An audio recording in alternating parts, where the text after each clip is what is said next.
Roxana's been working at Rising Sun Center for Opportunity for the past 5 years as the Program and Alumni Relations Manager.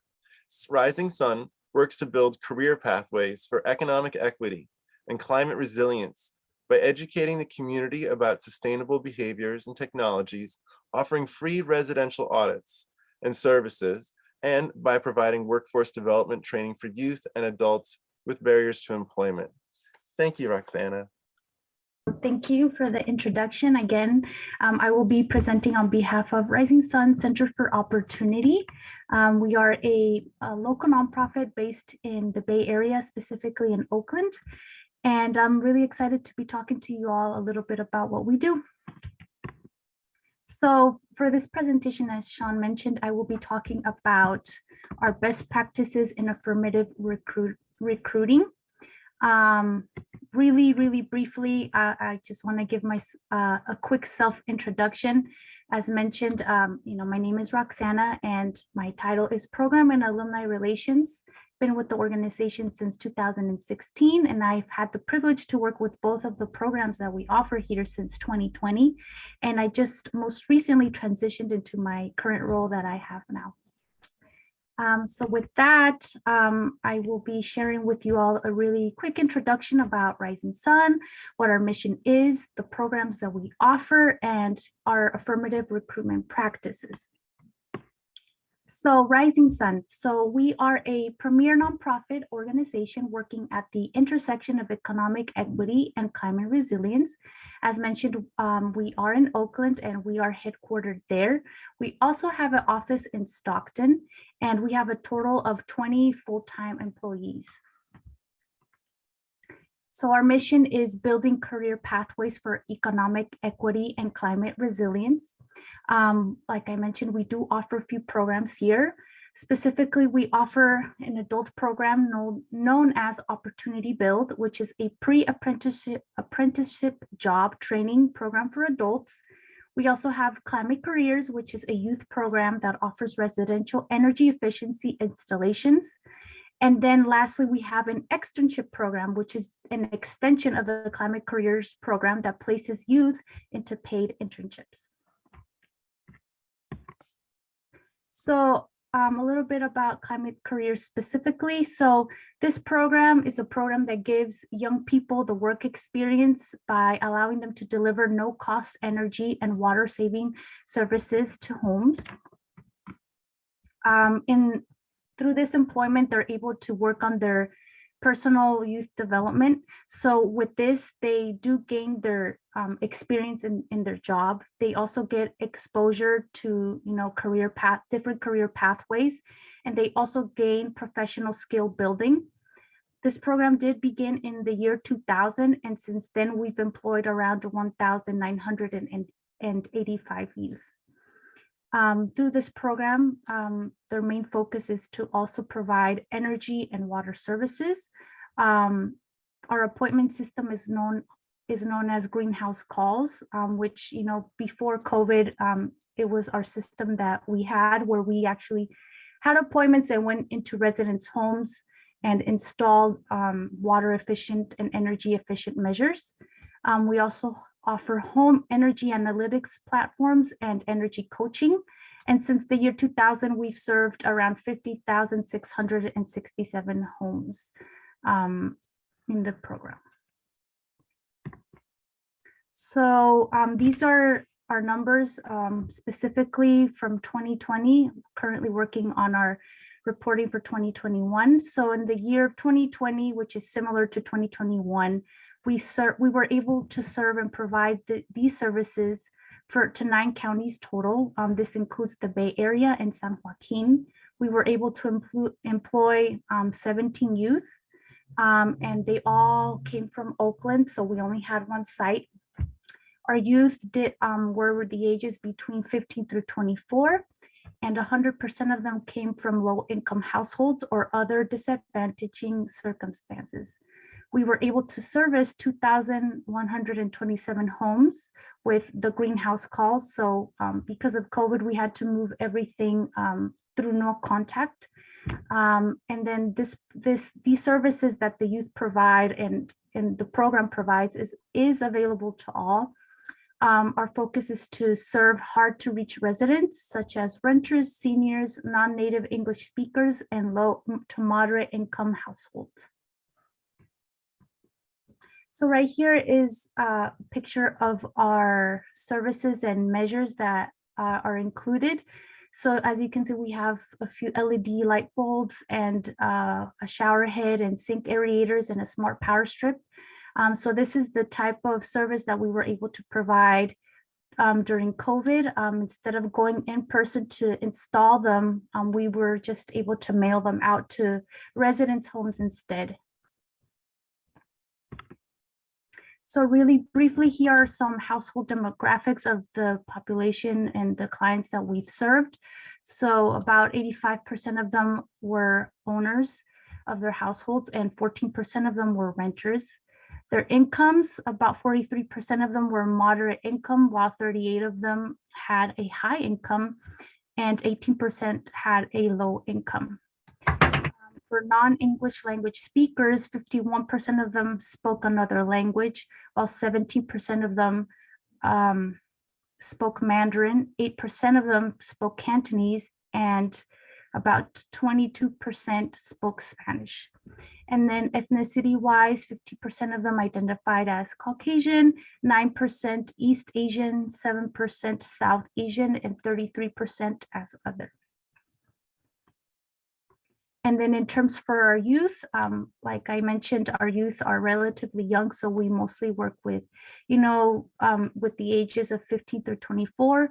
So about 35% of the youth that we employ are high schoolers, while the 64% are identified as other. And then ethnicity-wise, 35% of our youth are Latino, Hispanic, 23% of them identify as Black, 17% as other, and 23% as Asian. And about 35% of our youth are women. And then lastly, we do offer the Externship Program, which is the extension of Climate Careers, the program that I just discussed about. So again, this is just an extension program. So once the summer program ends, the youth are able to stay with us and we place them into an internship program.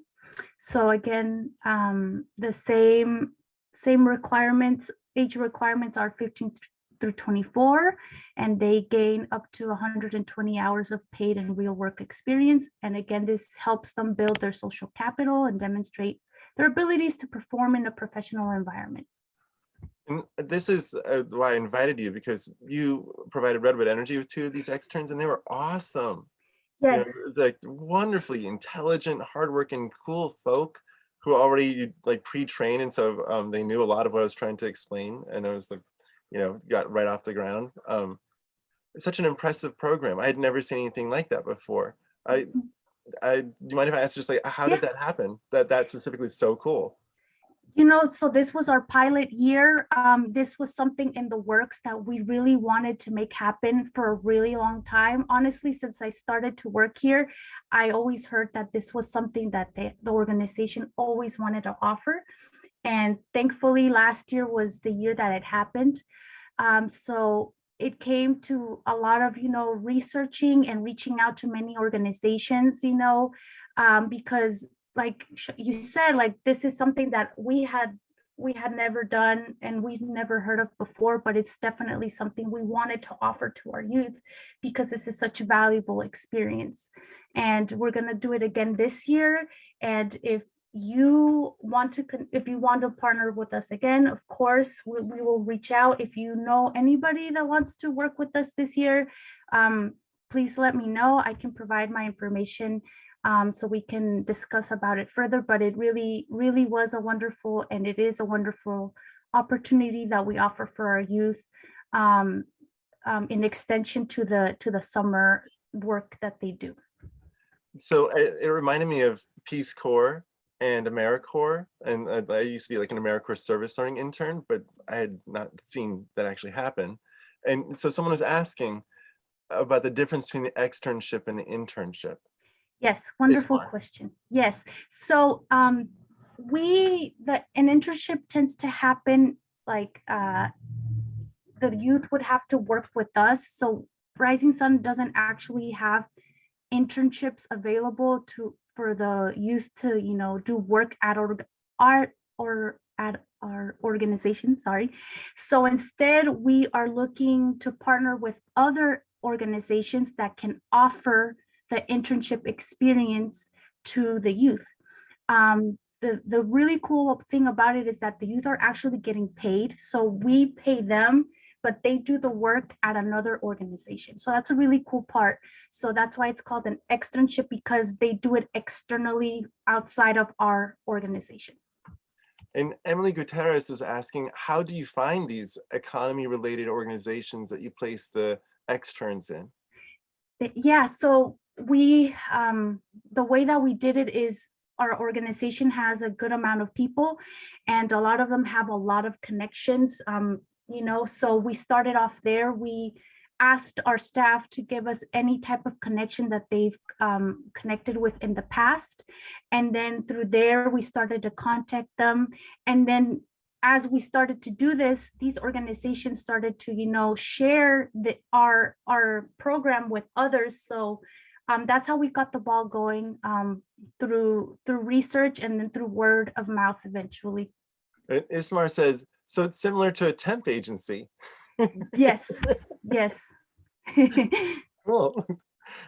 Thank you so much. Well, Eric, if you don't mind, there's a question more. Could you describe the different kinds of clean economy organizations that people went to work for? Yes, definitely. So we had them go at Redwood Energy. We also had them attend to a few of them in Stockton. So they were able to work at New Genesis, at Grid Alternatives, the Berkeley National Lab, just to name a few. Cool. Okay, you can continue. Sorry about that. Thank you. Okay. So yeah, that was our externship program. Okay, so now really we're going to move on to the adult program, which is known as Opportunity Build. So this is a program that is, free as well. And it's for adults 18 and up. There really is no age limit. We've had folks as old as 65 come and do our program. It is for 10 weeks and it prepares them to have a career in construction. So these are all the services that they receive while in the program and the certifications that they gain while they're in the 10-week program, which is, they receive their OSHA 10, their first aid and CPR, as well as multi-craft core curriculum. And during the program, they do have access to case management and mental health services. They, receive their construction training and hands-on experience and all of the necessary experiences that they need to, be prepared to have a job in the construction field. So to be in this program, the minimum qualifications is you have to at least be 18 or older, have at least a GED or high school diploma, a driver's license, and to be able to pass a drug test upon graduation. And then just to be physically able to perform the work of the trade. And then because in the light of COVID right now, we do have to have everybody vaccinated in order to, join the program. So for 2021, we were able to recruit 51% women and 72% of the students that took our class were placed in employment and or further training. 71% of those were union placements. And then 6 of them went to work within 1 week that they completed our program. And this year we were able to serve 21% of justice system impacted individuals. Normally we tend to serve higher, but because of the COVID restraints, it was rather hard to recruit and find more reentry folks. But so our number was lower than we had hoped for this year.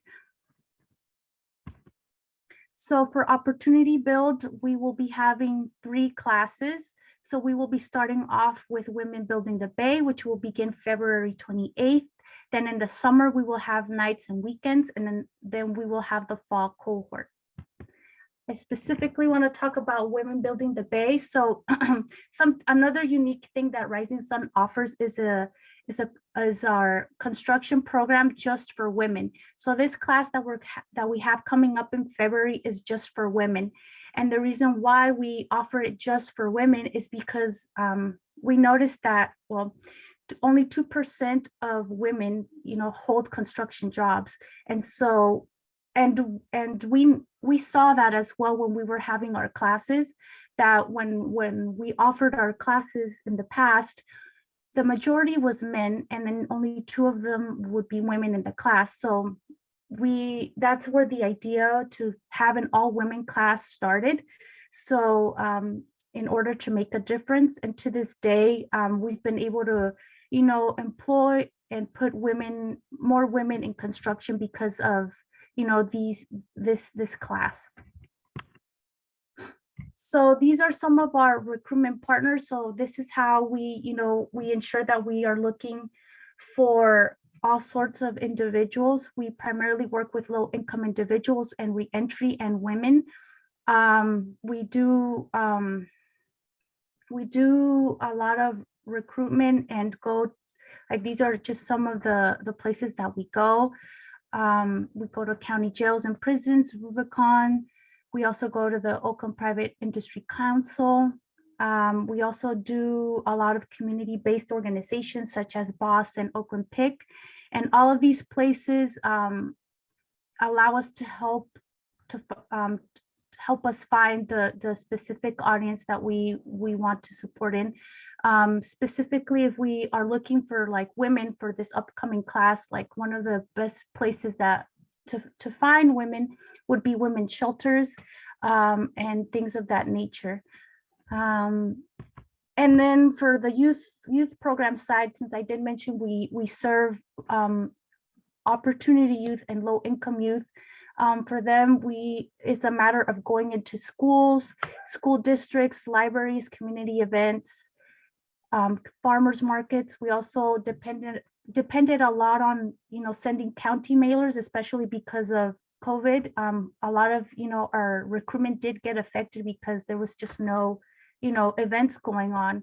So recently we have depended a lot on the county mailers.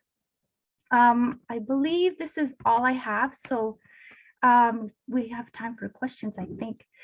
Excellent. And thank you for that. I really wanted to hear your affirmative recruiting practices. And so it's going through all the lists of the places that you're reaching out and your emphasis on recruiting in women's shelters. Mm-hmm. Brilliant. So tell us a little bit about the culture of the all-woman class. Have you ever hung out in it? Can you tell me about it? Yeah, definitely. So in all honesty, the all women classes are the rowdiest ones. I swear, they're the ones that there's a lot of, conflicts with different personalities. There's just a lot of emotion in the classes. So I'm just being very honest. The women's classes are the ones that tends to be more intense. But it's honestly the most rewarding one. They all are, but it's the most rewarding one, to be able to get women into, to complete this program and then to place them. I wanted to mention some success stories. 3 of our women from the class of 2019, 2 of them work in Facebook, and and it's just really rewarding to see. And then to even know there are barriers that come with that, that they were able to accomplish, get through all of these hurdles and then work in a really good paying job afterwards. It's even more rewarding. That construction jobs are pretty well paid. Yes. I mean, get further up into management and such, this is a fantastic job opportunity. Yes. Excellent. Let's see, I just want to make sure. People are saying things like bravo, wonderful work, and passion is important for sure. We'd love to see it. Keep killing it. Woo! Top tier presentation, empowering the community. A lot of caps there. And I mean, I think if we pull back here, Tom Cabot had something that's more like a question for you. So does the adult program curriculum include electrification training? He's an electrification consultant.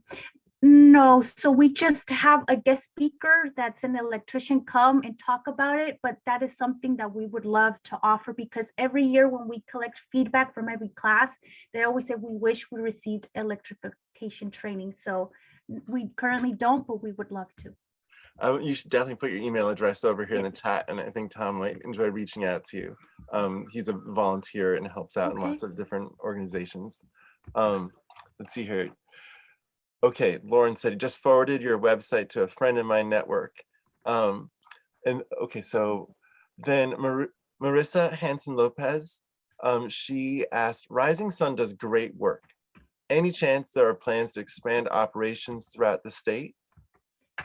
That is definitely a goal. So hopefully, and that's definitely like one of our goals for the near future. As of now, we, like I said, we're only offering our services here in the Bay Area and then in Stockton as well. So ultimately, yes, we would love to. Jim Lutz would like to know, have you worked with any of the unions? Uh, Me personally or our organization? I think your organization. Yeah, so we have a lot of union partners. So that's the great thing that we have a staff.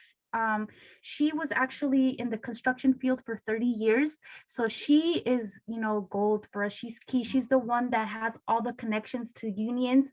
So when the time comes for, we have a networking event for you for them as well. So she brings in folks from all sorts of unions, and they get to interview our class. And and often many of them do walk out with a job. So yes, we do work with unions, and we're very, very lucky to have our Juanita, our construction instructor, as our asset. So let's see here. Oh, Ismar is saying, my sister would love to work with an organization like yours. So We are hiring. We have several jobs opening right now, so head over to our website. So heck yeah. So on the topic of affirmative recruiting, so when you get, so I affirmatively recruit and always have, since my first intern back in 2006. I've had various times in which people challenge that kind of thing. And I'm curious, how do you language your affirmative recruiting? How do you justify it? So the way we justify it is we really do our best to appeal like the the results that come with, hiring and having youth or the population that we serve as a part of their team. It really is, it is hard, to sometimes get, you know I don't know. I think I'm getting nervous. I'm sorry. I'm It's sorry. the What was the hardest question? question. Well, the Yeah. question's like, how do you defend affirmative recruiting? Oh, What are you're saying, like the results?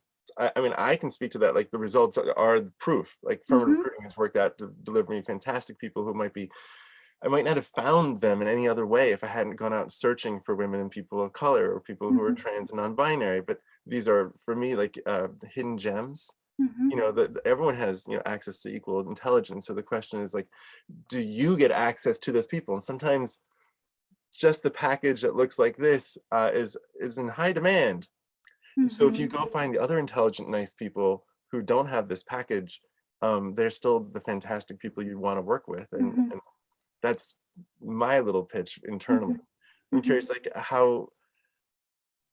but I'm like in rural Northern California. You guys are in the city. It's a whole different mhm, context. But mhm, so like, for instance, on the women one, your results are that women are employed, are mhm, useful and mhm, productive members of these mhm, teams that they're joining. mhm. Uh, but yeah, have you ever had to defend your affirmative recruiting? Yes, definitely. So oftentimes when we are recruiting, like a lot of people do get surprised that we accept reentry folks, and we From know that prisons, is, yes, yes, right? and we know that that is a barrier for them, that a lot of them assume that, oh, because I have a record, I can't work anywhere. So to see them like that light shine in their eyes when we are recruiting and they tell us, but I have a record, that's okay. Like you can, this this career is available to you, and it is a really well-paying career. And what's more is that we offer services in the program that will help you overcome these barriers.